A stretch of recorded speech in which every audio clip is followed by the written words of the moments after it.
Fortified, fitted, no. Well, no, I'm not talking about you. I'm just saying. Why would you? When I greeted you out at your car like the good June little cleaver that I am. Oh my gosh. A packet of onions and pickles fell out of his car. But it's more that you say really dumb things sometimes. More saying than doing. We put some of this in here and fill it up. And they don't even, you're like, no. But yeah, that's it. You're good. I had to show her a few times. You could get a name brand. Alexa, homeschool my kids, please. Hello, you guys. It is Crystal Lopez here from crystalandcomp.com, and I am here to share some tried and true grocery budget saving tips with you. I have been buying groceries for a long time. I am in my late 40s. We have 9 kids. We are a large blended family. I have 5 kids still at home. I've been feeding lots of people for many, many years. And I can tell you $10 doesn't go as far today at the grocery store as it used to. $1 doesn't go as far as it used to at the grocery store. And as we all try to lean our budgets more and more and more and make our dollar go further, it feels more impossible now than ever before. And I hear you, and I know we're all struggling with this. So I wanted to share with you my 50 quick tips that are tried and true that we've done for years. Our grocery budget has changed over the years. It's been really nice and it's been really frugal. We've been in both places. And actually, I've been spending quite a bit of time looking at the reports. You can pull them up online. They talk about food pricing, and I think that you would be absolutely shocked. I've never looked at them until now. And I think that if you spent some time looking at that, you might be shocked to know where you actually fall and what the government thinks is normal for grocery spending. It kind of blows my mind. I've seen multiple people talk about this report on their YouTube channels, and finally I went and pulled it up myself. And you can actually go back to the early 90s and look at the reports from that period of time and see just how much, not only how much it costs now to feed a family and how much it costs then, but what the pacing of that increase and how crazy it is. I think you would be surprised. So, without further ado, I want to share with you my 50 quick tips. These are available in a downloadable version so that you can kind of print this out, keep it in your home management binder, keep it in your meal planning binder, your recipe binder, wherever you need to keep it handy, but you're going to want to reference back to it, especially as you work harder to shave $20 off your grocery budget each week, $100 off your grocery budget each month, $200 off of your grocery budget each month. Right now, I am trying desperately to feed my family with 5 kids still at home, plus myself and my husband. I'm trying desperately to feed us for $175 a week. And I do include things like dog food, paper towels, toilet paper, shampoo in my grocery budget because I buy all of that at the places where I buy the food as well. So I buy things in bulk. I believe in that. So if I'm buying groceries in bulk at Costco or Sam's, that's where I'm buying my toilet paper and things like that, toothpaste. But it is almost impossible, it feels, to come in at that number or under that number. And it's going to take a lot of, it takes a lot of intentional and deliberate work. And I think that with these tips, it's really going to help you even more. So without further ado, let's get started. Tip number one. Tip number one is to create a meal plan and know exactly what you're buying, and your grocery list gets built off of that meal plan. So I started meal planning when I became a mom. And that would be 26 years ago. So we have older kids that we have 2 kids in their 30s. We're a blended family. So obviously I did not give birth to them. But we have, my oldest child that I gave birth to is 26 years old. And when I became a mom, I knew that we didn't call it meal planning back then, but I knew that I had to figure out what I was going to buy at the grocery store based on what I was cooking. And so I was meal planning then. But I got really, really, really serious about meal planning when I had twins. Those twins are now 19 years old. And it came out of necessity. It came out of I had to come up with a plan in order to make sure that dinner was on the table, because otherwise it was 7 o'clock. I had no plan. I had nothing laid out. I didn't know what I was going to be making. We were stuck. So it was either don't eat, drive through, or a bowl of cereal, right? You can't do that forever. So I had to become more intentional with my time, and I became very serious about meal planning. And I actually created a method, a 5-step method to meal planning. And I actually have an entire video dedicated to this. I have a printable book that is on Amazon that was a top seller for a long time. And it's called How to Meal Plan in 5 Easy Steps. But you don't have to go get it off of Amazon. I have a video here on YouTube that walks you through step by step and actually gives you printable worksheets to help you go through each step. And in order to create your shopping list, you have to meal plan. Otherwise, you're going to overspend. So step number 1 is to meal plan. And if you're not sure how to do it, you're overwhelmed, or maybe your method isn't working, go and watch my video. You're gonna master it. I absolutely promise you. All right, tip number 2, which comes off of that meal plan. When you meal plan, you're gonna create a grocery list. Tip number 2 is to stick to the grocery list. When we go into the grocery store, if we are wanting to stick to our strict budget, we absolutely have to stick to that grocery list. We can't be adding in extra snacks. We can't be adding in extra, those impulse buys, those things on the end caps that are deliberately placed in that area to entice you and encourage you. And I am guilty of that. I am guilty of it, and I have to be intentional and deliberate when I'm in the grocery store, which is in part why for years I stayed away from going into the grocery store like Walmart or the local grocery store, and instead did any of those shopping things on, place my order online and did grocery pickup. And that can help somebody who struggles with impulse buying or impulse shopping, or you're very easily persuaded by the cool thing on the end cap because it solves a problem, right? They're smart, they're savvy, they're good at marketing. But you have to stick to that meal plan. You have to stick to that grocery list, or you're going to bust your budget, okay? That's a reminder for me just as much as it is information for you. Tip number 3, you have to set a budget for your grocery trips before leaving the house. So if you grocery shop once a week, you have to know that when you leave the house today to go to the grocery store, whether you're going to 1 store, 2 stores, whether you're going inside or what, you have to have a budget that you stick to, and you can't go over that. I'm guilty of going over that at times. But when you are needing to refine your grocery spending, you absolutely can't go over it, or you're gonna bust your budget, okay? Number 4, cook at home instead of eating out or buying pre-made meals. So this is really a two thing here, a 2 idea thing. So the first place that you can get rid of wasteful spending when it comes to food is eating out, okay?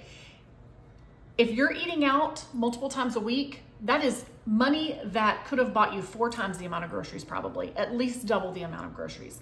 We overspend for the convenience of someone else making our food for us. It is outrageous, right? So you've got to cut out the eating out. And I don't mean just going into the restaurants to eat out. I mean the fast food, all of it, every bit of it, you've got to cut out. But the second part of that tip was to stop buying pre-made meals. So that means when you're at the grocery store, the things that are the most convenient are the things that you pay the most money for. So we're not buying meals that are pre-made, right? At the grocery store, you're gonna pay the most for that. That's not in your budget if you're trying to stick to a thrifty grocery plan. That's just not in your budget. You're paying for the convenience of someone else making that for you. So no more of that. We're gonna be making more things. I'm not saying that you have to garden and only get your vegetables from a garden, although that might be the cheapest way. But I am saying instead of buying pre-made meal kits, okay, you're gonna be able to buy the stuff at the grocery store bit by bit cheaper than buying a pre-made meal kit, or even the pre-made meals that are like situated over there in the grocery store that you just pop in the oven, like it's got the salmon and the mashed potatoes and the green beans.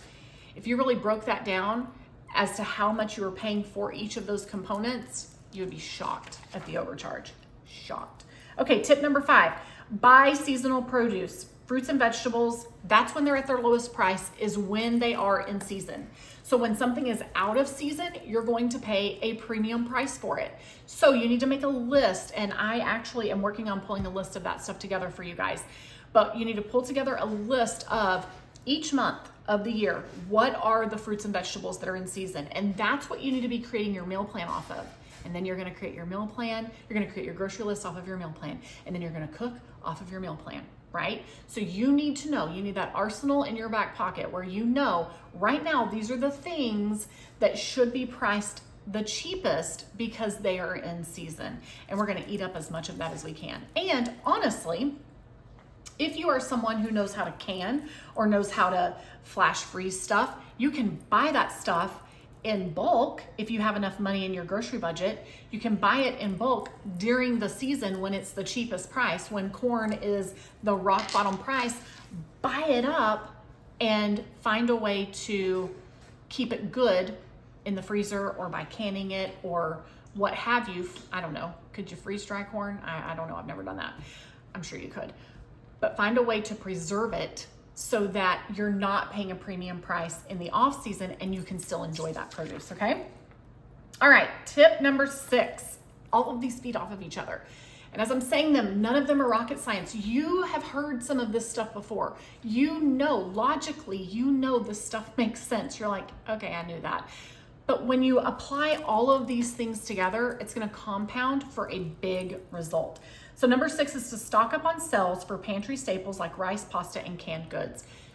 There are things that I buy in bulk. Even when right now, when my budget has gone from $1,200 to $1,500 a month for our family, and it's gone down to $600 to $700 a month, I am still buying rice in bulk, dried beans in bulk, toilet paper, paper towels, flour, sugar, which flour and sugar I really only have to buy once a year, oats, things like that.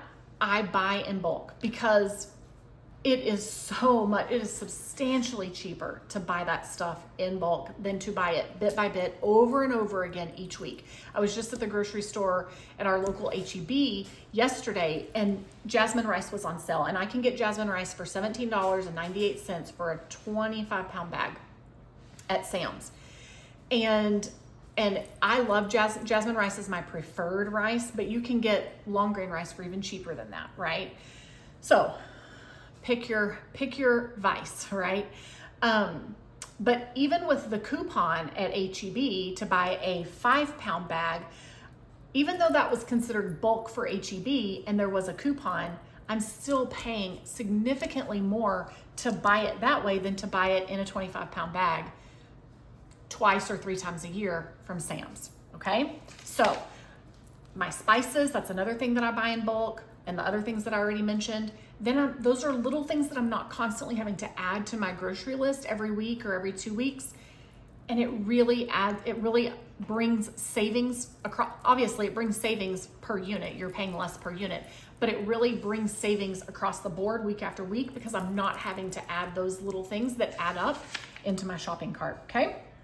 Number 7, you know this one. This is the way that your mother grocery shopped, and it's probably the way that your grandmother grocery shopped. And we've gotten away from it because we're all keeping up with the Kardashians and we're all living the fancy lifestyle. And we forget that we have to check weekly grocery flyers and deals to know what's on sale and build our meal plan around that, which then builds our grocery list around that, which then saves us money, right? So then we're cooking around that, all right? See how all of this adds on to each other.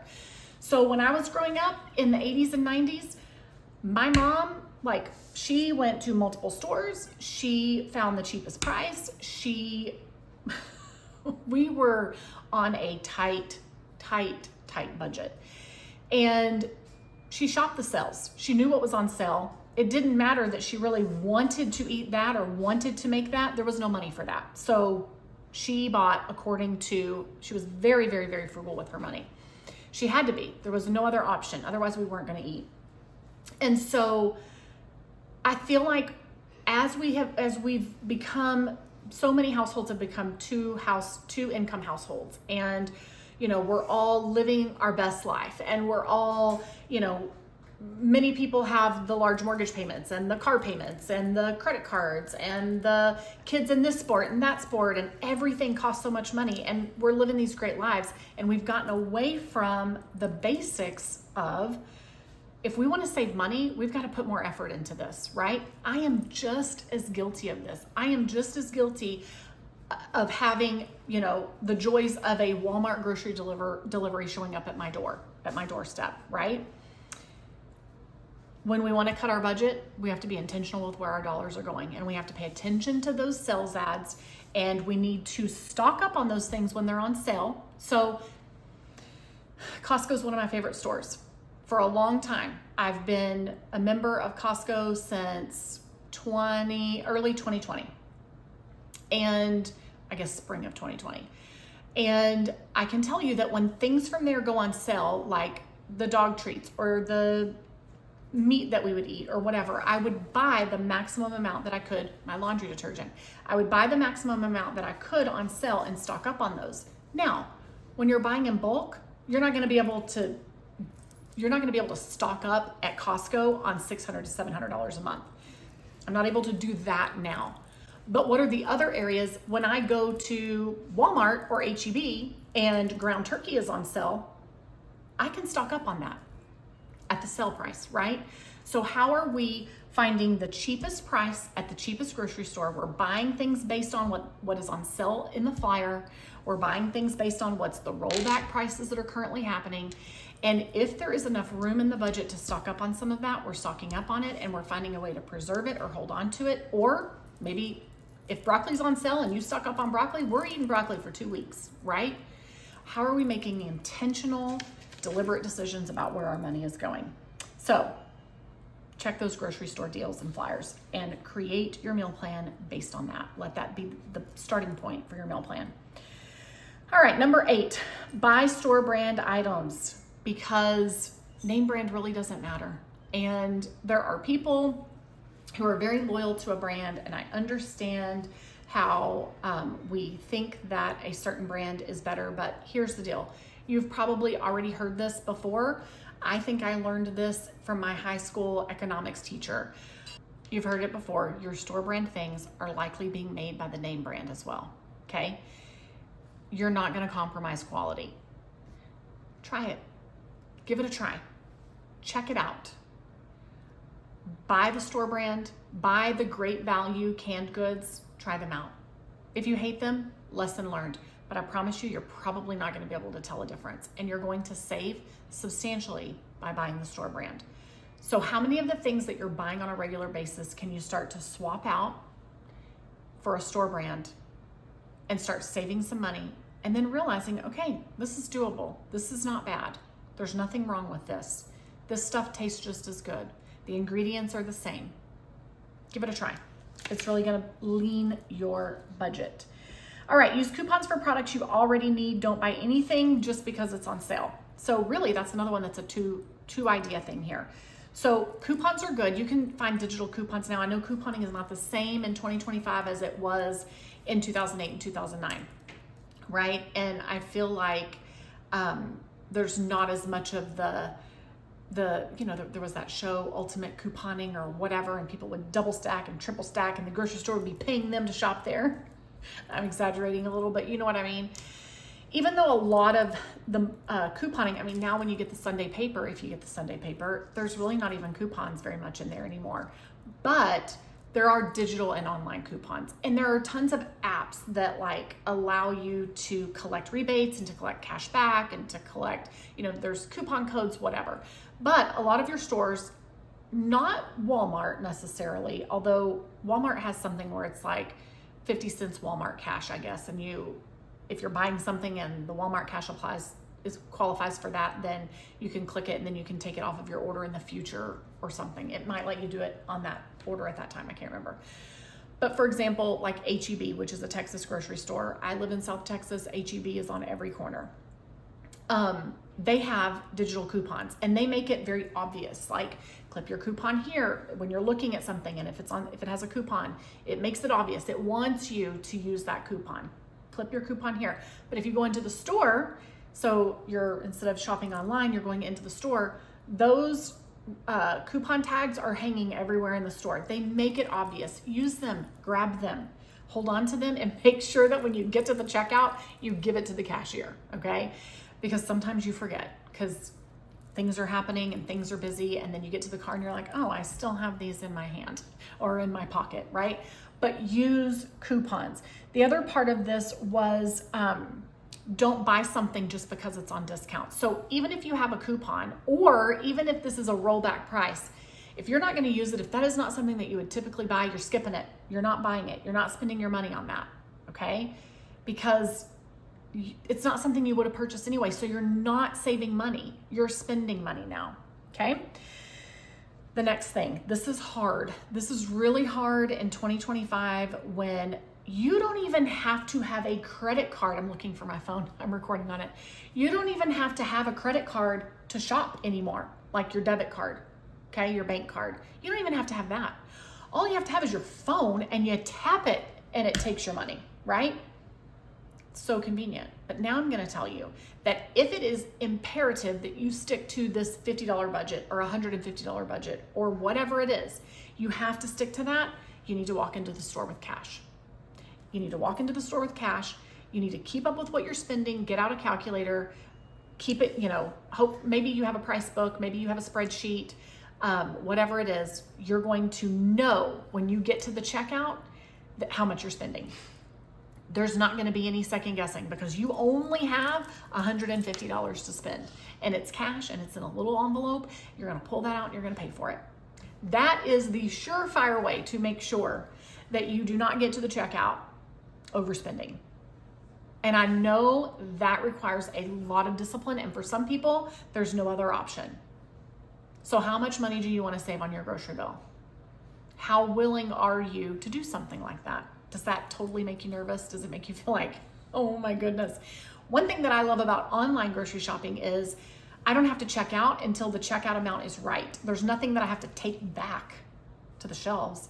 I'm just taking it out of my cart. But you need to make sure that if you are doing online grocery shopping, that they're not charging you more online for that product. Some of the local grocery stores do that. Even if it's just 5 cents more, they're charging more. Walmart, I've not seen where they're doing that. I have gone into the store and compared prices. So just be very, very mindful of that. One great way to make sure that you don't overspend is to do your grocery shopping online, but you want to make sure that they're not they're not adding to the cost for the convenience of shopping online. But otherwise, if you really, really have to stick to the budget, walk in there with cash only and no backup credit card. All right, number 11. This is a good one. Do not go into the grocery store hungry. I have said that for years. And I remember, there's no way. If you go into the grocery store hungry, you're walking out of there spending sometimes double what you would have spent because everything looks good because you're hungry. And dare I say, don't grocery shop with anyone with you. That's really a big key for me because if kids are with you, they see things that they want. If husbands are with you, they see things that they want. And I'm like, what are we going to make with that? We don't even have a plan for that. What are we going to do with that? We don't need this specialty crafted root beer. Not interested, but it's happened. It's happened more than once. I thought that was my husband. All right, number 12, buy in bulk. So I alluded to this earlier, but I'm going to repeat it. So the things because when you buy in bulk, it's going to be cheaper per unit when you compare apples to apples, okay? You need to get in the habit of looking at the unit price because if you're looking at 2 different toilet papers in bulk that are at the store. So one of them is the name brand and it's on sale for $5 off. And you're like, that's a deal. I gotta have toilet paper. I would typically buy toilet paper. It's on my list. It's $5 off. It's a deal. But sometimes even that name brand, when it's on sale, this is pretty much 100% of the time at Costco. The name brand that's on sale, the store brand, the Kirkland brand, not on sale is cheaper per unit than the sale price of the name brand. So you need to be aware of that if you're truly trying to stick to a budget. So the things that you typically buy regularly, that your family consumes a lot of that are pantry staples that you're going to use before the expiration date. So for me, that is off the top of my head. I've already named a lot of these, but I'll name them again. Rice, flour, sugar, my spices, oatmeal. What else do we buy in bulk? Those black beans, pinto beans. I buy my oils in bulk too, but those are pretty highly consumed because, like olive oil, I buy it in bulk, but we use it pretty much in every savory dish that we make, right? Because we're onions and garlic and olive oil. But I guess those 7 things that I named, those are all things that we consume. Salt and pepper, well, but that falls under spices. Those are things that we consume consistently throughout the year, okay? So I know like sugar and flour, I pretty much only have to buy those in bulk once a year. Rice, I buy about 3 times a year in bulk because we go through it quicker. Black beans, we buy a couple of times a year in bulk. Pinto beans last us longer. But make a list of those things that you use consistently and that if you bought them in bulk, you will use them within the time of the expiration date. And if you're on a super strict budget and you can't afford to buy all of them in bulk right now, what is one of them that you could buy in bulk? So that now you can table that. You've got enough of that to last you 6 months, a year, what have you. And then maybe the next month, what is one more thing that you could buy in bulk? So this time we're gonna buy our flour, okay? And then the next month, so you're just kind of stair-stepping. For me, at the beginning of the year, I pretty much do a haul that gets all of it. Spices last a long time, but salt and pepper, those would be something that I can buy in bulk and they last me 6 months to a year. The sugar and the flour and the oats, well, the sugar and the flour last a year. The oats, that's about 2 times a year. And then rice is about 3 times a year. So at the beginning of the year, I'm usually in a place where I need to buy most of those. And then like the rice, it's just gonna happen 2 more times. The oats, it's gonna happen 1 more time. The salt and pepper, it's gonna happen 1 more time. The cumin, chili powder, rosemary, all of those things, they last forever. And I'm only buying them, taco seasoning, ranch powder. We're out of them, but we use them all before the expiration date. But I mean, it's like once every 2 years, okay? So as you can slowly build those up over the long haul, that's really going to save you on your weekly grocery trips, okay? All right, number 13, freeze extra food to avoid waste and to also extend the shelf life. So if you have something that is fresh and you're not gonna use it before the expiration date, pop it in your freezer. Say it expires today, today's the last day, and you're gonna use it 3 days from now, it's on your meal plan for 3 days from now, you probably should have planned a little better, but that's okay. Pop it in the freezer now so that it stops, the spoiling process, right? And then defrost it when it's time to use it. So one example of that would be when I buy the clearance things at Walmart, like the clearance tortillas or the clearance breads over in the bakery clearance area, they expire that day. So I will make sure that I pop them in the freezer immediately. Even if I'm gonna use them tomorrow, I pop them in the freezer. And then if it's bread, I'm usually baking it in the oven. So I just take it the next day when I'm cooking dinner, I take it from the freezer and I put it into the oven frozen and heat it up and we're all fine. But even that extra 1 day of waiting, like leaving it on the counter for 1 day, it can start to mold. So you really wanna respect that expiration or best by date on those pastries. But also, I want to expand on that a little bit. So if you have leftover chicken from dinner and it's been a couple of days and you haven't worked into your meal plan or you haven't figured out a way to use up those leftovers, don't throw them away. If it's chicken, debone it, put it in a freezer bag in the fridge, or leave it on the bone and then defrost it and add it to your chicken legs the next time you're making more chicken legs. Now you've got 2 extra, right? Don't dismiss what you can do with 2 extra chicken legs, 1 extra pork chop, things that seem small and disposable. Pop them in the freezer, put a label on it, Bring them back out when you're needing extra meat or when you're needing to extend, maybe you only have a 6-pack of legs and you really need 8. Well, there's 2 that are already cooked in the freezer. Thaw them, and now you've got 8, okay? All right, number 14, cook in batches and eat your leftovers as extra meals or with your meals. So cooking in batches really, really helps. That really shaves off the time so it takes the same amount of time to cook 10 pounds of hamburger meat as it does to cook 1 pound of hamburger meat for the most part, right? It's not much extra effort on your part. So if you go ahead and cook up, for example, the whole 10 pounds, and then you freeze in 1 pound increments, the rest of what's there, pop it in the freezer. Now it's so much easier. That much work is shaved off of getting dinner on the table tonight. So taco meat, I used to do this all the time with taco meat. I would cook up the whole batch and then freeze it in 1 pound. Now it would probably be 1.5 pounds to 2 pounds of increments of meat, put them in the freezer. And then if we were having tacos or taco salad or taco soup or what have you, I would defrost that, thaw that meat, and the hard work is already done. It was already done weeks ago. So now when I'm in a pinch and life is hectic and things are crazy and it's a weeknight and we need to get dinner done, all I gotta do is defrost that. You could do it in the microwave. You could do it on a freeze board. I have a freezer board. I talk about that in my meal planning video.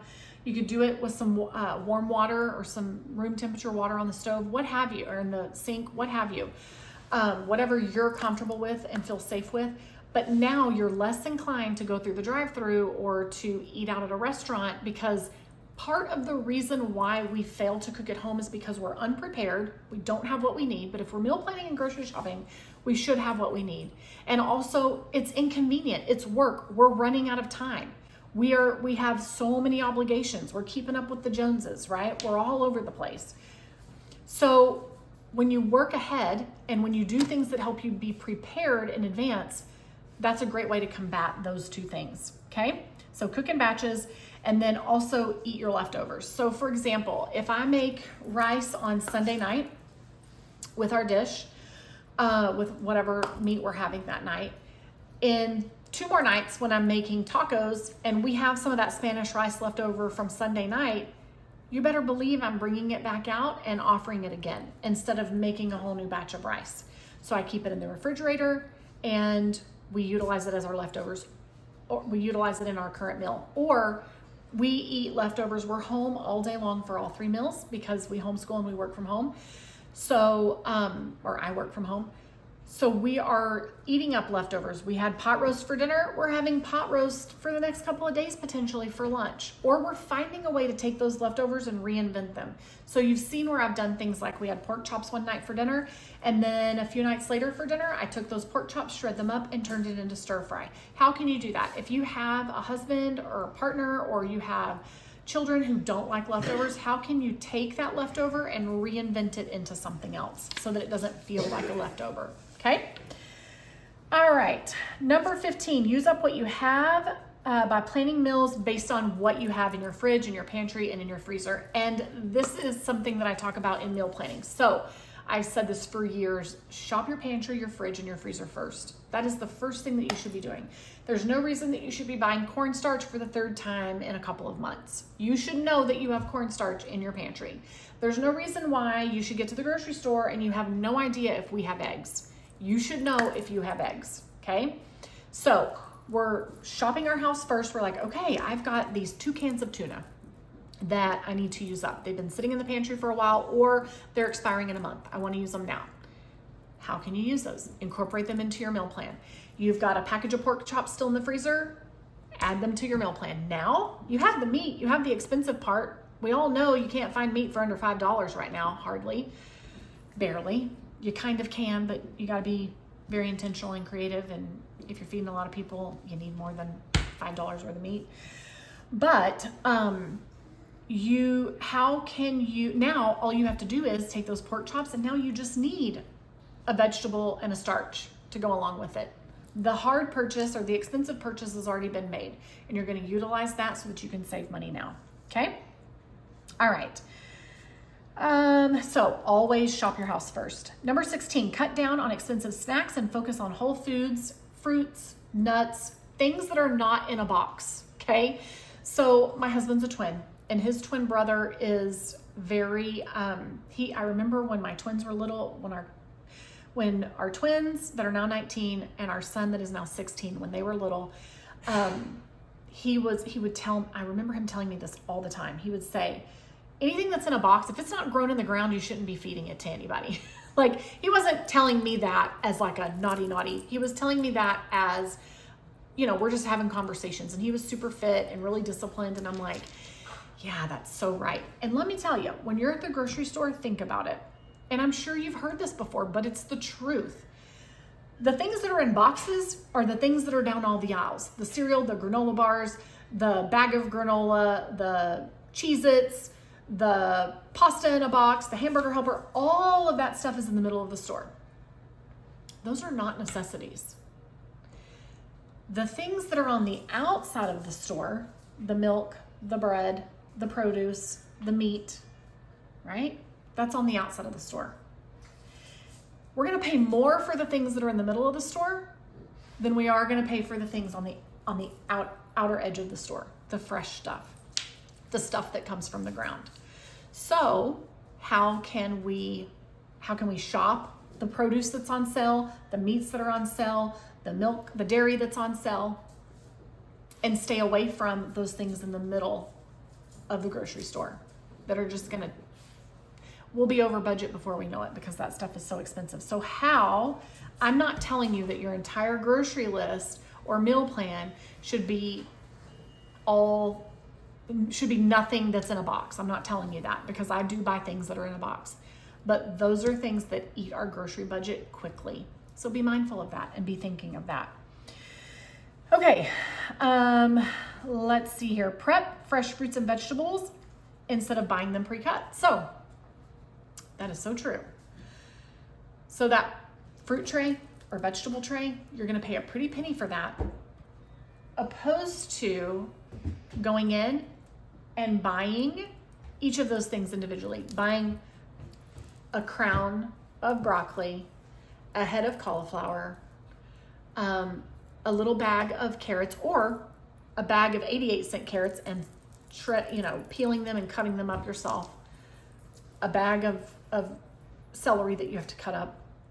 You're going to pay far less buying all of those things individually and putting them on a platter than to buy the vegetable tray or the fruit tray, or to buy the little container of pre-cut up onion, or the little container of pre-cut up pico de gallo, or what have you.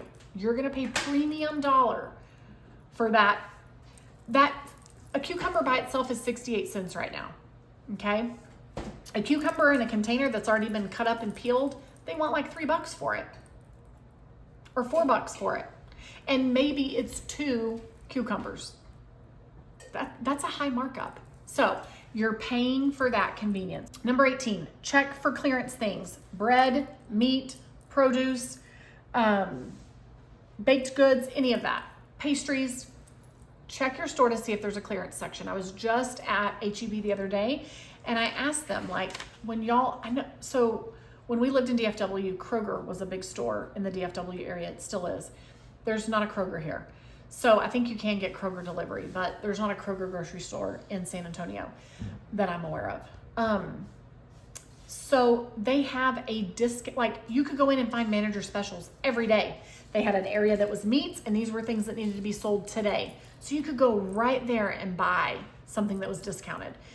I do know that Walmart has the bakery and bread area that gets marked down, but find out from your grocery stores that you go to where their clearance aisle is. We know that Aldi has the aisle of shame or whatever, but what is for your grocery store that you shop at regularly, where do they have a clearance section? What is their process for marking things down? Is there a day of the week where meats are typically marked down? Ask these questions so that you know, so that you can plan your shopping around that. And it's probably not on a Saturday or a Sunday, okay? Because everybody's in the store. Those are like prime shopping days. So ask and you shall receive. You will find answers.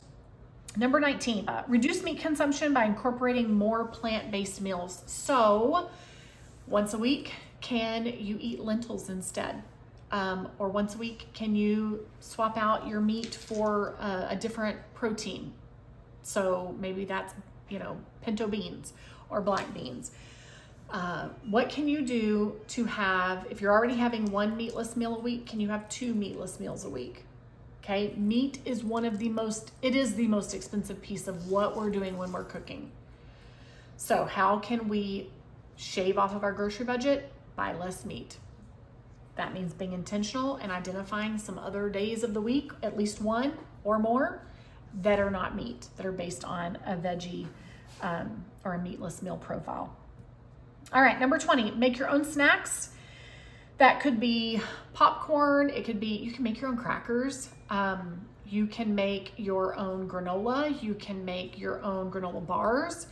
Instead of buying yogurt, you can make your own yogurt. There are lots of options. What extent are you willing to go to, and how much money do you need to save? The more money you need to save, the more inconvenienced you're going to be making those things yourself. And are you willing to do it? Will that really shave money off of your budget? It will. So how much do you want to save? Buy frozen veggies and fruits if they're cheaper than fresh, and they are generally just as nutritious.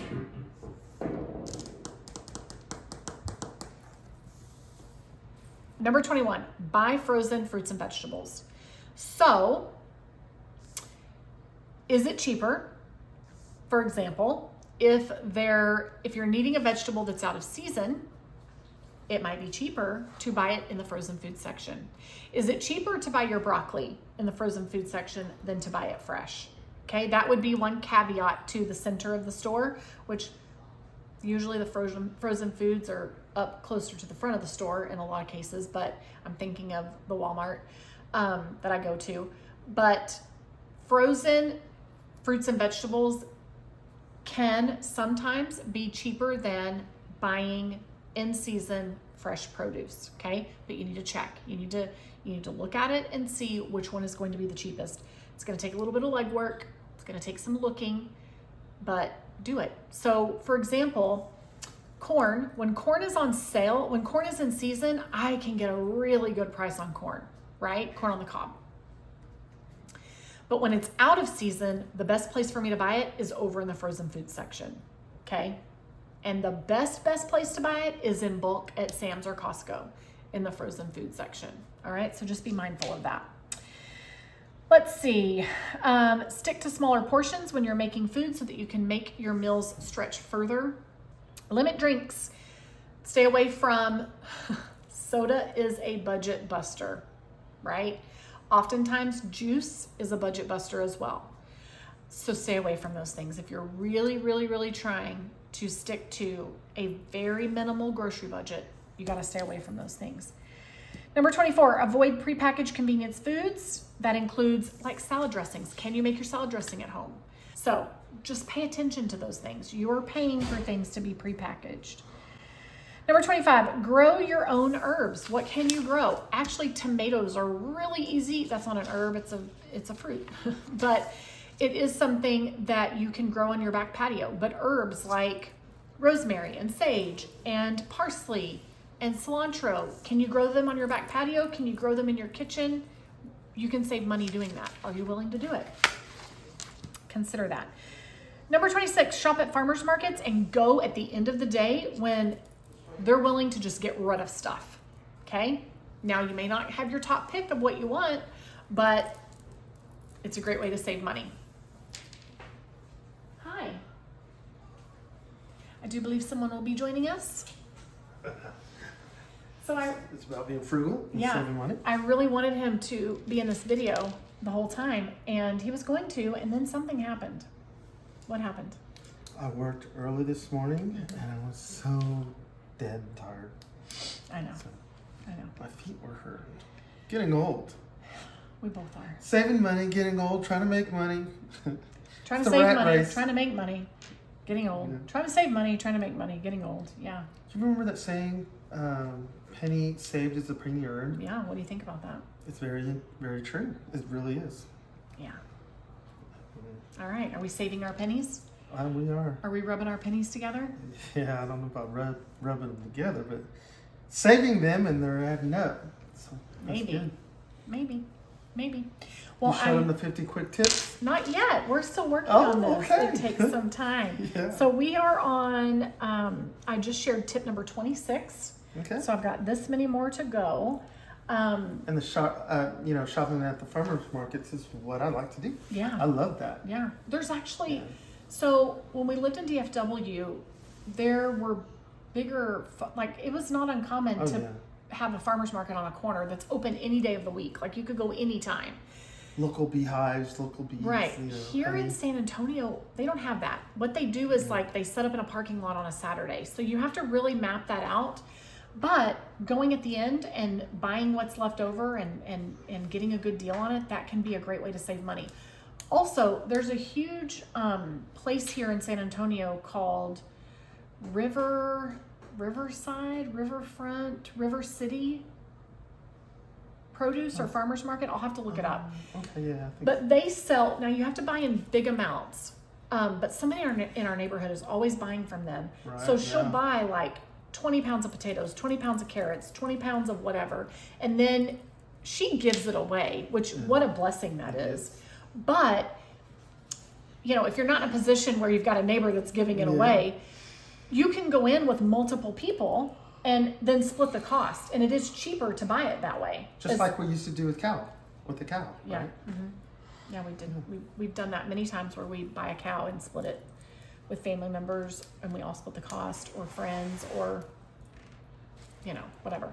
So the next one is to compare prices at multiple stores and find the cheapest option. I actually have a comparison spreadsheet, a price comparison spreadsheet that I am going to share with you guys. It is incredible. It lets you comparison shop at up to 5 stores.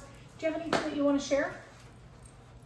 No, not unless you want me to share. Isn't that why you came down here? I mean, I wanted you to be in the video with me. I know. I don't know. For me to talk about it, I'd rather do it. You know what I mean? I'd rather show. So whenever we're ready to go show it and go do what we're supposed to be doing. But you don't do a lot of the grocery shopping. No, but I love hanging out, and then I wind up spending more money than I'm supposed to be because I'm like, we need this, we need that, and you're like, no. But yeah. So, have you I noticed? contribute. Have you noticed a big increase in grocery prices? Oh, absolutely. I feel like you're not. Absolutely. The reason I'm saying this is because I feel like you're not in the grocery stores as much. But then when you do go, you're like, oh my goodness, I'm like, this well, was what $30 happened? for this and this. I'm like, I know, right? It's crazy. But I see equipment sales. When I see equipment sales and I'm looking at the prices that just went crazy, and then people are like, well, why is this so much? I'm like, yeah, I know. We just finished talking about this at the grocery store. Yeah. What I usually get for $60, now I'm paying $220 for, or if not, more. It's crazy. It's an eye opener. Yeah, for sure. Yeah. For sure. So. So before I go any further with the list, do you want to share, do you have like any big tips off the top of your head that you've done or that maybe your parents did? Your parents were very, very, very frugal. You're a frugal person, but your parents were very frugal growing up.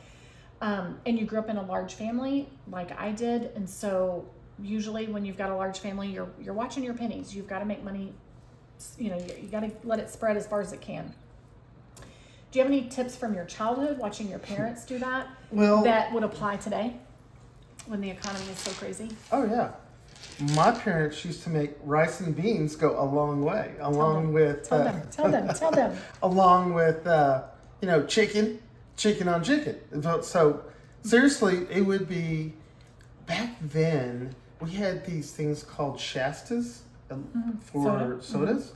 And they were like a dime, you know what I mean? So my parents would buy 10 cents for a drink? For real, I remember that. They were. Man, you're old. Yeah, I'm old. Okay. But I remember them getting the Shastas and then, of course, the old Kool-Aid and okay, but the drinks. on our list here, soda is something that we're avoiding if we're I to save know, money. but back then, I'll tell you, that's true. And I will say, that was a treat for us too growing up, Kool-Aid. It was like 10 cents for a packet. Ooh, I remember shaking it like this. We would have, after school for a snack, we would have popcorn on the stove and we would have red fruit punch Kool-Aid. That was a big deal. And in the summer, we ate a lot of that. And then y'all were running all over the place and bouncing off the walls. And they were trying to figure it out, right? No, but yeah, getting back to sorry. saving money. It was chicken.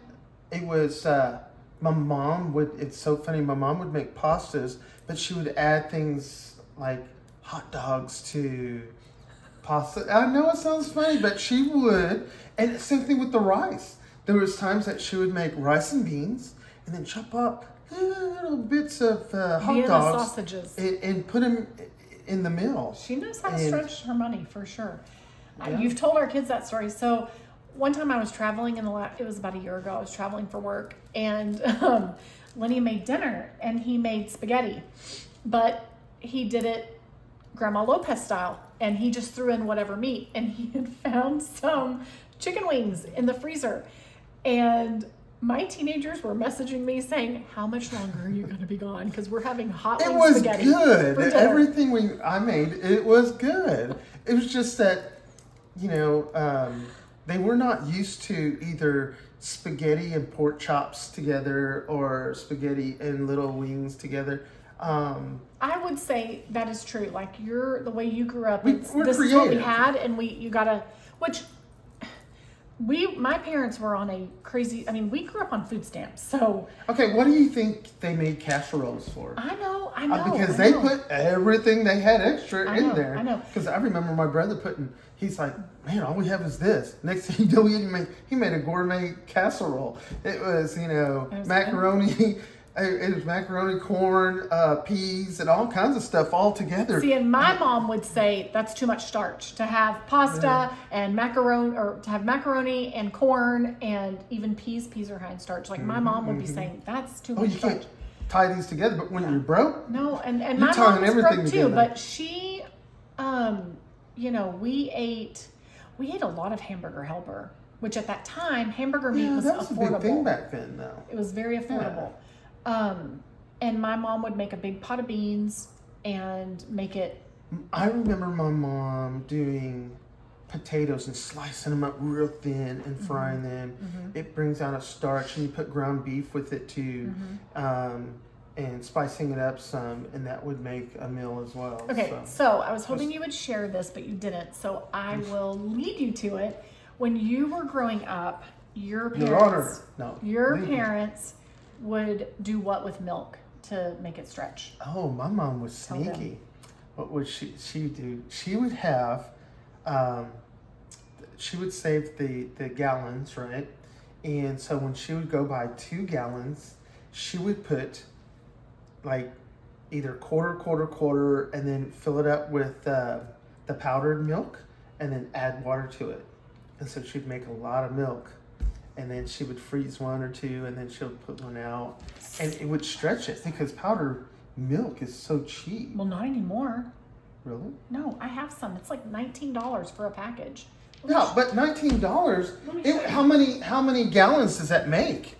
I mean, you bought a big package that was a 25-pounder then, right? The whole tasted thing? it. I don't remember if I used the whole thing or not, but I used it. Was it just many of them. recently? Within the last 6 months. No, there was. No. I I remember it was the blue and white one, and it was powdered milk. And what I did was, when it went down halfway, I went over there, put a bunch of scoops in there, added some milk, stirred it up, tasted it myself, and nobody knew. Okay. Shh, nobody knows. That's pretty funny. So, I don't know that my mom ever used powdered milk, but I remember her using canned milk sometimes. Anyway, I always love when he tells our kids that his mom would he calls it cutting the milk. She would cut the milk with water and with powdered milk and make it stretch out further. And I think that that's a great thing. But now, like, powdered milk is $19, for a bag of it. It's crazy, even at Walmart. Anyway, so I think it might be interesting to have, when my mom visits again, I think I will sit down with my mom and my mother-in-law and have them share. They are sweet little friends. They have a sweet little friendship, and have them share some of their top things from raising children, saving money on groceries. Anyway, okay, do you want to come over here and finish any of this with me? Well, you know what? I think we should do some kind of a challenge. I would like to figure out how my grandmother used to do it. My dad used to always say, and I remember them talking about it, that my grandfather would give my grandmother a buck $1.10 or whatever, and she would feed the family for the whole week, you know, $1. But what she would do is she would go, and this was in New York City, she would go, and everything had to do with rice, beans, and whatever meat. We eat a lot so of it was a rice. little meat. Well, that's how come, you know, really a lot of rice and beans is not that great for you, healthy wise. I mean, but it's better than going starving. That's unhealthy too. Yeah. Yeah. So multiple times in our marriage, Lenny has said, well, I just, you know, my grandmother could feed all 5 of her boys for $1.50 a week. And I'm like, let's do it and let's see what you eat. Yeah. But she did. But that was, how do you say, depression era? I'm sure. And yeah, your dad was born during the Depression time. Mhm. All right, so let's finish our list. We have got, I really need my glasses so I can see all of this really well, but then it causes rings from the light. All right, so compare prices. We were talking about that. And I've got a spreadsheet where you can compare 5 different stores at one time, and that way you know what the cheapest price is, regular price, but also sale price, and then you know where to shop. For example, sometimes H-E-B is the cheaper place for me to buy milk, but most of the time it's Walmart.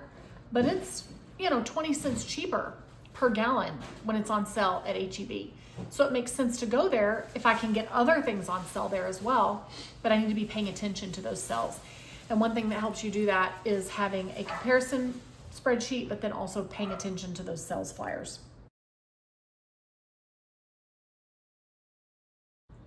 All right. So avoid the name brands, even on cleaning products. So not just on food, but on cleaning products. And I will tell you, I have purchased Walmart brand cleaning products, and I have purchased H-E-B store brand cleaning products, and they are just fine. So there are certain things that, you know, like I do love this Method wood cleaner. It lasts me a whole month. I used to get it from Grove.com. I was a loyal Grove shopper for years. I was with them even when they were ePantry 15 years ago. Loved them. But, oh, look at what he found. So this is like $19 of dry milk. And it makes 20 quarts. So it's slow like this. Oh, look, this looks like raspberries That's okay. or strawberries. We add some of this, and it will fill up the rest of this. You won't even taste the Hold difference. on, I think you might need to move over. So we put some of this in here and fill it up, and they don't even taste the difference. I can't even taste the difference.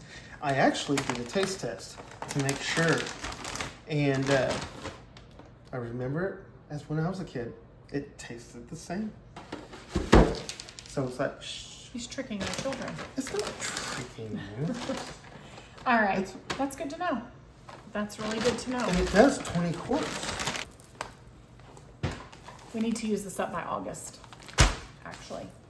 All right, so that's good to know. Watch. A little bit.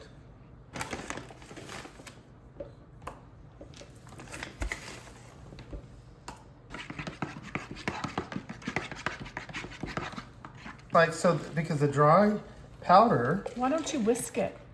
you probably could, but I'm just doing it this way, just to try and make it fast. MD. Say it again? Vitamins. Fortified, fitted, no. What is that? I Love Lucy little thing. Fortified, no. Vitamin, you know, that little one. Vitamin? Yeah, that's it. You're good. 20 quarts. That's great. How many quarts to a gallon? I'm gonna make you milk casserole for dinner. It's 16 ounces to a gallon, but how many quarts to a gallon? 2 quarts to a gallon? 4 pints to a quart? 2 pints to a quart? 2 pints to... 2... Google. Alexa. Okay.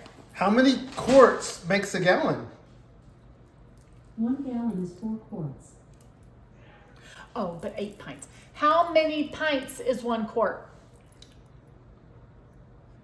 Alexa, how many pints is 1 quart? 1 quart is 2 pints. What? You're way off. I only meant these 2. I'm really dumb. No, heck, I don't remember. We I don't just know went why. over It's this because I in don't do homeschool. it. I thought it was 2 pints. Well, honey, if you're teaching homeschool, 4. then we're in trouble. No, I'm just kidding. Okay. We're gonna have to have Alexa teach. Alexa, homeschool my kids, please. All right, let's proceed. So, tip number 29 is to avoid name brand cleaning products as well. I had to show her a few times. You could get a name brand, or you could go. Do you not think I already knew that? I don't know. You were young. I already knew that. Really? You just Yeah. wanted a name brand. And then we've been noticing lately that things that say healthy for you, it's not healthy for you. Okay, well, that's They a whole lie. nother conversation Yeah, because is it? honestly, if you're wanting the healthiest thing, that's not going to be budget friendly. I mean, honestly. Well, we It have is to be expensive to buy mid-grade. We organic. have to It is figure- expensive. You know, the kids were eating ramen for lunch and he's like, I keep seeing them eat ramen. Well, if we're going to eat for $700 a month, we're going to be eating some ramen. Yeah, right? but the doctor bill's going to catch up with you. Okay, so let me just finish this. So number 29, avoid name brand also in your cleaning products. I can't tell you how many times I have bought the Walmart brand, the Target brand, which I really don't shop at Target that much anymore, but the Walmart brand, the HEB brand cleaning products, they're just as fine. The Costco or Sam's brand of detergents, detergents for your clothes, detergents for your dishes, it's all the same. Okay? And when you go to the grocery store, they love to put the better, or not better, but the brands that cost more at eye level. That's true. So you got to watch it, and you start True. looking down, or you look up higher, whatever. Go for the reach, because those are the cheaper brands down below or up high. So eye level, watch out. Especially when you go to check out, they always put things next to you because impulsive buying. So they put that stuff there, right? Okay. All right, so number 30. Oh, it's the next one. Look high and low on the shelves. Where? It's the next one, number 30. Look high and low on the shelves. I thought it was, but then I didn't see it when I was scanning over it. Often the most expensive things are the things that are at eye level. So look high, look low. If you're in the store, see if they have an app and it will tell you if you can't find something where to look. Not where to look as far as high or low, but like if you can't, sometimes things are not placed on the aisle that you would most likely imagine that they would be on. Yeah. So you can look them up on the app. But aside from that, don't just walk in and look at what's in the middle. So like when I was doing that $11 dinner, the cheapest chicken stock was way down on the bottom, way down. And it was just had its own little lonely Way spot. down. Way down. It was way down at the bottom. All right, number 31, shop less frequently so that you are reducing the times that you're tempted to spend money. Some people, going to the grocery store is like the highlight of their life. Okay. And I love it. I mean, I'm speaking to myself here. I know. Okay. Sure. So, But you were talking to me. but the less that we go, the less we're going to overspend, or the less that we're going to Of course. open an opportunity to overspend. Okay. So number 32, use apps to track prices and find the best grocery discounts. That can be a great thing. Ibotta, you can scan it, make money back. There's others. There's all kinds of apps that will help you do that, but also they will help you find the best prices. Yeah. Talking about figuring it out before you Yeah. go. Yeah. Planning it and saying, okay, we're gonna go in here. You always tell me that. Okay, Lenny, this is our goal. We're gonna go in here. We know exactly what we need to get. We're not getting anything more. I'm like, okay, I'm not one of the kids. Let's go. And then He it's does like, get very irritated, but what? are you going to admit it? You are part of the problem at the grocery store. Yeah, but I have money. I can go in there and start doing it. So, but the thing is that, yeah, you're right. Knowing what you're gonna go get, knowing what aisles, and like a Marine, go in there and say, hey, I need to go get this, this, and this. That's it. And setting down the rules and regulations before you go in. For yourself, you know. Yeah. I will say, we are going in there. We are shopping on this list. Do not put crazy stuff in the cart. Mm-hmm. Do not. Do not. Do not. Do not. Right? Mm-hmm. Okay. I always go back later. You know, and get it for myself. I'm just kidding. All right. Number 33, avoid buying bottled water. That is a weakness for me. Like, I do like having bottled water on hand. It makes things easier when we have guests in and out. Over for dinner or whatever. We have very hard water here, but I am learning as I read more that hard water is not bad for you. No, it has minerals in it, and it's really good But for we you. do have a not Berkey. bad. It's just a matter, I love our Berkey. It's just a matter of keeping it filled with water, which is not a problem, except for when it is. Like right now it's out and I need to just fill it up.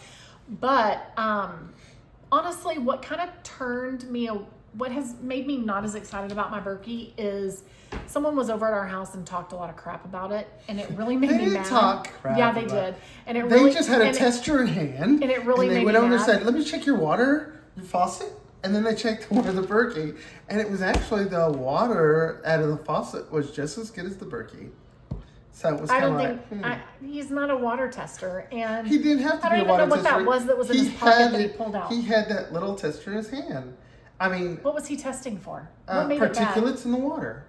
Whatever. It shows the parts per million. And he just carries that around in his pocket everywhere he goes. It actually does. So when he Why? goes out to eat, if they're going to give them water, they check their own water. I mean, I know it sounds kind of, but it is what it is. If I had one of those, I would do it too. Matter of fact, we should do it just to check the water in San Antonio. All right. What is next? You're making me very off task. Number 34, skip individually packaged snacks. Buy the bigger portion and break it up yourself, or just make it from scratch. So the cheapest way to do it is to make it yourself. You know what? You used to do that for the twins. You can make Cheez-Its. You can make crackers, right? Remember you used to do the little... But if you don't have time for that, you can make your own snack packs. I used to do that. Yeah, all the time. I did. And it was great because wherever you went, you had that big old purse for the twins. It was a diaper And you bag. had, you had everything in it. True. And I wouldn't even munch out of it because True. I'm like, you had all the little individual packed. And so whenever we went somewhere, the kids would be like, and you would pull out something and just, True. here you go. And I thought you were a magician because you pulled out everything. It's like, True. I'm kind of hungry too. Yeah. It's like, Yeah, here, so I'll I make would some buy the sandwiches. littler snack bags, and then I would make them their little snack bags. Yeah. And then also, those little peanut butter and jelly sandwiches? You used to make and cut them up. Yeah. And you had that make your little own. cutter I that had a took out the cutter. crust. But then we reach a point where we're buying convenience foods and we're buying them already pre-made, which is so expensive. It's cheaper to do it yourself. Yeah. You know what I not love the wrong. most, what you've been doing? What is do you love the most? The mason jars. When you buy the mason Oh, jars, and she puts the little fruits in them, like she could cut up all the strawberries and she puts them in there, or Grapes. the grapes, Blueberries, raspberries, and right. when she puts it in that jar, the glass jar into the refrigerator, it gets it, I don't know, crisp and super cold like, it's a treat. It Something really else is. I do is when I'm needing to make room in the fridge, so say we're down to this much milk and I had to get more milk at the store. Honestly, we underbought our fridge size. We should have bought a bigger fridge, and I want a commercial size fridge someday. I really get frustrated because our fridge doesn't hold much, and my kids will not drink frozen milk. I mean, I guess if we were dying and it was the only option, they would drink the frozen milk. But it separates and it's different, and they know it, and they're very outspoken about it. So whatever. So when I've got like this, so when I have like this much milk left and I need to throw that gallon away to make room for these other 2 gallons, I will take that bit of milk and pour it into a mason jar and store it in the fridge, and then we just make sure we use that up before we open the other ones. But it makes it super, super cold. It's crazy how that works. It makes it super cold. But something else I will do is I will put leftovers into mason jars as well. We should look in for canisters that just like straight instead of bulky like that. I'll tell And we you, could put 'em in. storing stuff in mason jars really has helped me maximize my space in the fridge too, because I can go up. It's like building up, right? There's so much space that we're missing, so we can do that with the milk, and it would taste better. And the milk will be nice and cold. Maybe. All right, so make your own snack bags, okay? Or don't snack at all. Pack your lunches instead of buying takeout during the week. For us, we eat at home. For our lunch, we eat leftovers or make a sandwich or make a grilled cheese or, whatever. So, but actually, you were on a job today. You did a big job. Mm-hmm. And I saw when I greeted you out at your car like the good June little cleaver that I am. Oh my gosh. No. I saw that you had eaten Bill Miller's for 'cause lunch. I didn't eat breakfast. You know breakfast? how I figured it out? A packet of onions and pickles fell out of his car. Okay. Being that this chubby little man has to eat sometime during the day, I was up early this morning and I went out there. I didn't eat breakfast or anything. And I was getting lightheaded and I was getting shaky. You're usually really good at eating breakfast before you go. Yeah, but I did not. So you mismanaged your time. No, I did things a little earlier and took off. Here's what he does. He'll make breakfast before he leaves. And then he'll usually make breakfast for the little kids as well. The littles will be going, "Hey, Dad, it smells good." At that time. But I usually use some leftovers. So if there's some meats in there, I cut it in little slivers. He will take leftover fajita meat and turn it into like some gourmet egg dish. I don't know. No, it's just. But if he doesn't eat breakfast before he leaves, he will go till 5 o'clock in the afternoon without eating, or 3 o'clock in the afternoon. Probably not good. And that's terrible. So it's like they call that intermittent fasting. One extreme to the other. Oh, really. But all right. So you can't say that.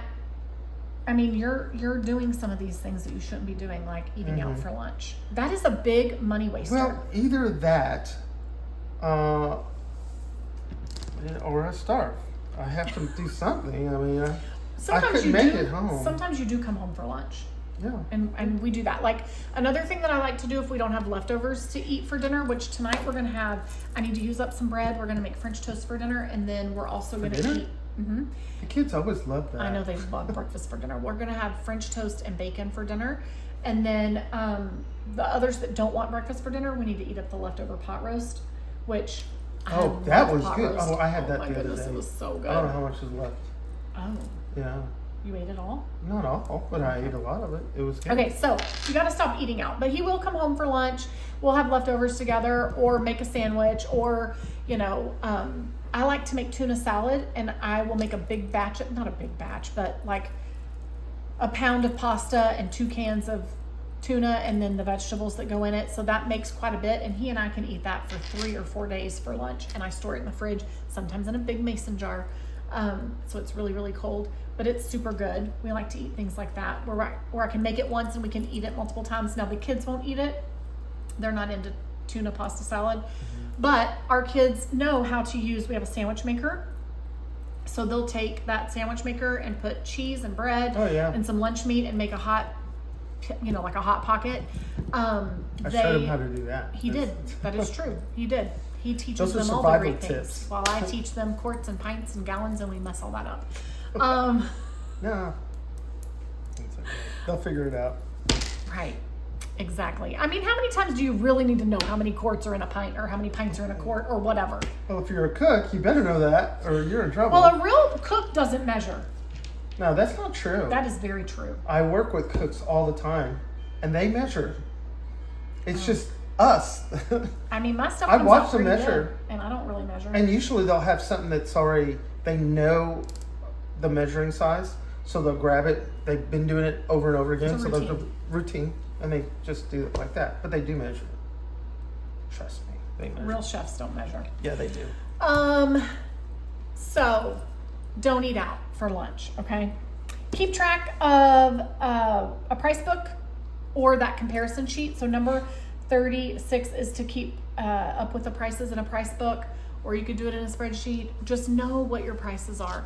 Know when you're at Walmart and it says 20 cents off per pound. This is a great deal. And you see the price is $3.99 a pound. You know that's not a good deal because you know that H-E-B cycles with putting pork chops on sale once every 6 weeks or whatever for $2.49 a pound, and you're gonna buy it up when it's at $2.49 a pound. You know they're gonna tell you it's a great deal, and it's not. Know that this is too much to pay for milk, and this is too much to pay for eggs, and this is too much to pay for cereal. If you're buying cereal, know your prices. Know that just because H-E-B has a coupon right now for 5 pounds of jasmine rice, that doesn't make it cheaper than what you're paying in bulk, okay? So know your prices. Number 37, this is a big one, okay? Oh, yeah. Oh, make your own coffee at home instead of buying out. No, look at me. Yes. Look at me. This is how okay.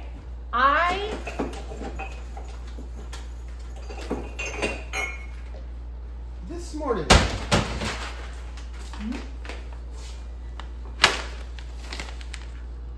Did I not see this come into the door? What is your point? I am making coffee at home. Yes, but you bought this little thing. How much did this cost you?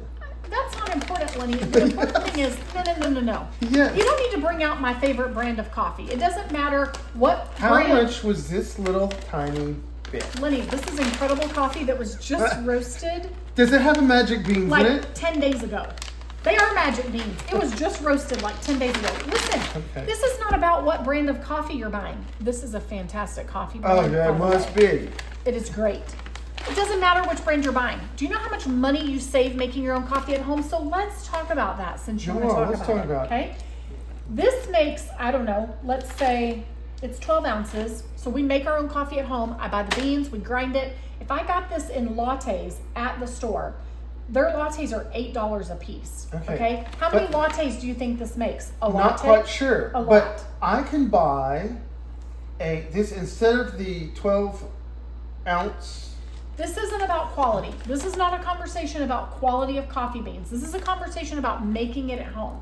You're going to save money making it at home. Okay.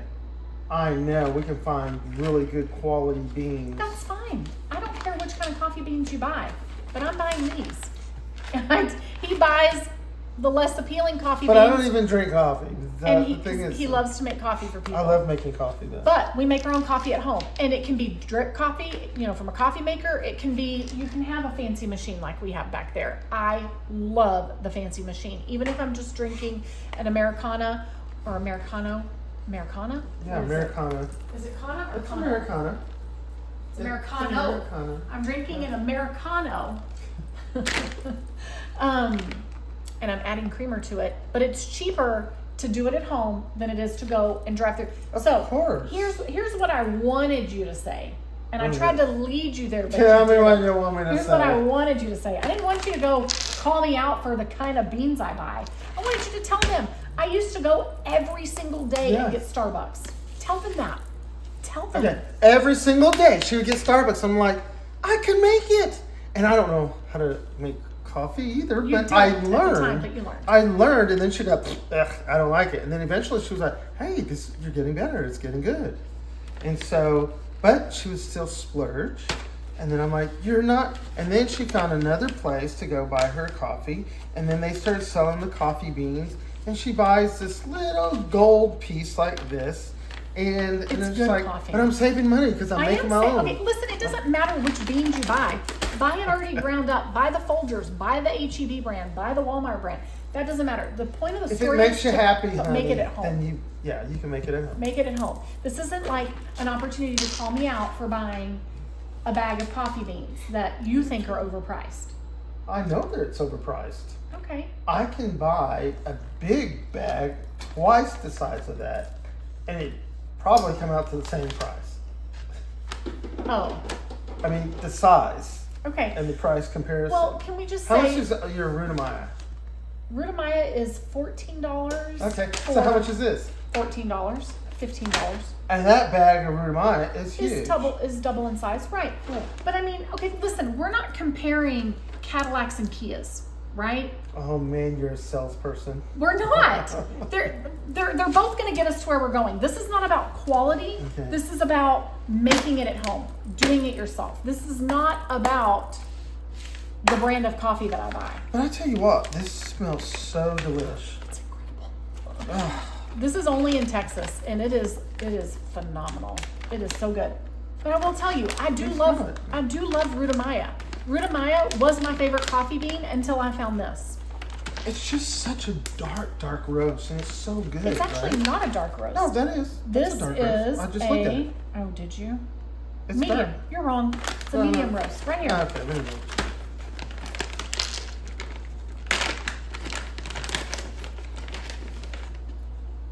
Okay. Well, Well, that looks like a dark they roast. can't to me. see it.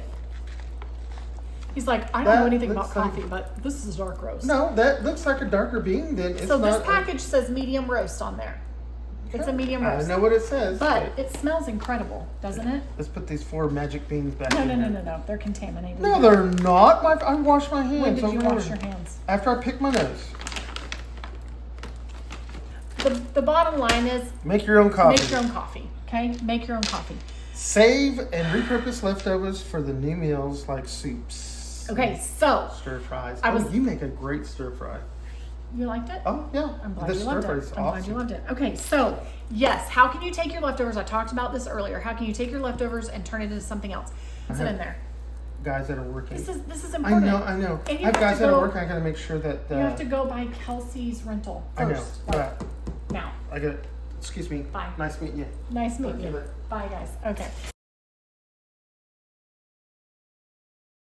Tip number 40, learn to cook with staples like beans, rice, lentils, oats, things like that. Okay. Tip number 41, cut out your specialty drinks and snacks. That would be like your energy bars, your Gatorades, your all those fancy drinks, that Prime, all of that. All of that really adds up. So it's not just sodas and juices, but any of the fancy things, get them off of your list and stop buying them. Dehydrate your fruits and vegetables before they spoil, or you could freeze them. But if you have a dehydrator, use that. That's a great option. Number 43, can you use grocery co-ops or agriculture type groups so that you can save money on produce? So I used to be a part of it wasn't a co-op, but it was like a local organic thing where they would once a month or once a week, you set how often you wanted your subscription to be. You would receive a box of produce that was whatever the current seasonal produce was that was being grown, and you would get it at a really inexpensive price. You didn't get to pick what was in there. They picked it for you, but it was kind of like a co-op. But look in your community. That is a great way to get inexpensive produce. Tip number 44, check the unit prices to make sure you're getting the best deal. I have said that in multiple times that I've shared different ideas with you. Multiple times it leads back to that unit price. Check the unit price. That's how you know that you're getting the best deal. That's how you know that rice on sale at the store is really not the best deal, okay? Now, it's a different story if all that you have in your wallet is $10 to make a meal. Right now, obviously you can't buy in bulk, but if we plan ahead, we can buy things in bulk and pay less for them, okay? Use your freezer stash before buying more frozen items. So before you go to this goes back to start your meal plan by checking what's in your freezer and your pantry and your fridge, but in your freezer. So you don't have to go and buy meats because don't buy more pork chops. You already have some in the fridge.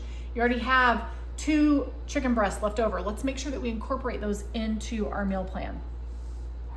So that goes for vegetables, for breads, for all the things that you're freezing. Number 46, choose recipes with fewer ingredients so that you can shorten and reduce your grocery list. That is the truth. So that is one thing that I teach you in meal planning is identifying your recipe criteria. And for me, part of my recipe criteria is a short ingredient list. I am not going to make, unless it's like Christmas dinner, Thanksgiving, or Mother's Day or Father's Day, or somebody's birthday. I am not going to make a recipe that has 15 ingredients in it on a weeknight because I don't have time for that. I want things that are quick, easy, don't have to be babysat, and I don't want specialty ingredients either. I'm not buying saffron. Like, that is out of my price range no matter how much money I'm making. I'm just not doing that. So you need to be, oftentimes, if the recipe calls for 12, 15 ingredients, it's gonna cost you a lot of money to make that, okay?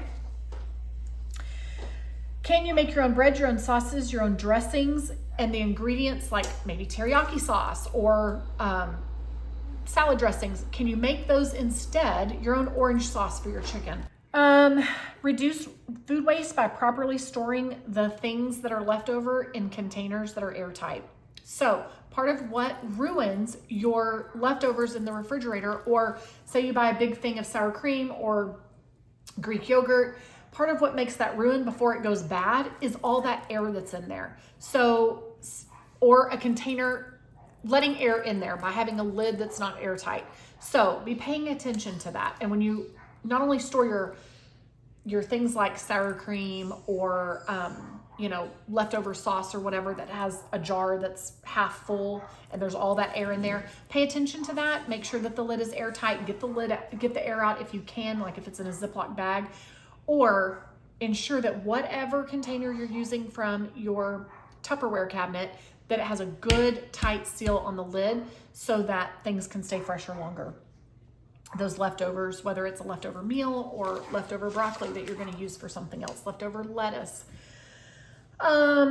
Let's see, number 49, eliminate disposable items like paper plates, reuse, and instead, or even paper towels, and instead use the plates that you have on hand, use the cups that you have on hand, use the utensils that you have on hand, use paper napkins or cloth napkins that you can wash and reuse. Think about those things. So I do like having paper plates for dinner time. I used to use, when my kids were little, to reduce my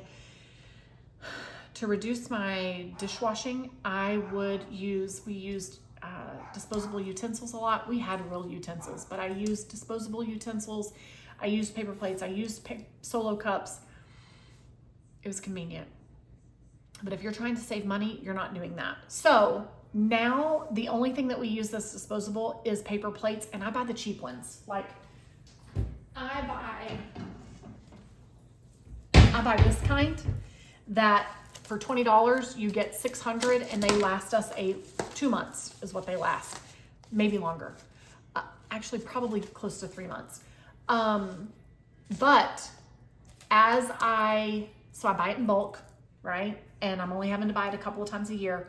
But this is the next thing that's going to leave my grocery list, because if I'm trying to stick to $700 a month, things like this might have to go. Might have to go. So, but eliminate those disposable things because you're paying a premium price for those. And number 50, are you ready? Number 50 is here. Skip the luxury items that are prepared in the delis and make them at home. So like over in the deli where you can get, now rotisserie chicken is an exception, because a rotisserie chicken you can get for cheaper than you can get a whole chicken, okay? Okay, skip the hot, out of the oven, fried chicken and the chicken tenders and the potato wedges and all those things that are over there near the rotisserie chicken and near the deli meat, like the pre-made meats. You're paying a premium price for that. Skip all of that. Don't buy it. Do not buy it. You're paying too much for it, okay? All right, that is our list of 50 things. So if you can find 5 things on this list, imagine how much money it's going to cut off of your grocery budget. If you can find 10 things from this list, imagine how much it will cut off of your grocery budget. If you could implement all of them, imagine how much, okay? How much money do you want to save? If you want to save a lot, you need to implement a lot of these, okay? I've got a printable version of this. Click on the link that's in the description and it will take you to a form where you put in your email address and we will email this to you instantly. And you can start saving money today. All right, guys, I know I've missed some tips. There's hundreds of ways to save money on your grocery bill. Thanks for hanging with us, but it's your turn. Share with me. What are your best tips for saving money at the grocery store? How are you doing it? You probably didn't just start saving money. Like, you've got these habits that you've been doing for years. What are they? Share them in the comments. We want to know. All right, guys, thanks for hanging out with us. Thanks for watching. Go watch one of our grocery hauls or one of my cooking videos, or go watch my meal planning video. You really need to see that, okay? All right, y'all have a great rest of your day. Bye.